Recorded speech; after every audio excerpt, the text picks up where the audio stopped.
Satu unit rumah milik almarhum M. Isa Yakub, mantan Kepala Dinas P dan Kabiren yang beralamat di Dusun Lagang, Gampung Gelanggang Tengah, Ludes, Dilalap, Sejago Merah.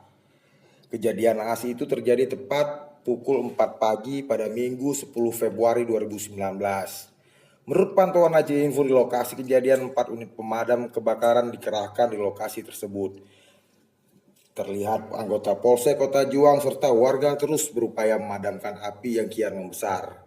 Belum diketahui secara pasti penyebab kebakaran, namun menurut keterangan saksi, api berasal dari dapur rumah korban.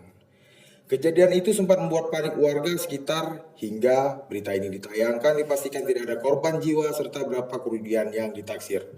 Demikian Teguh Duta melaporkan untuk Aceh Info.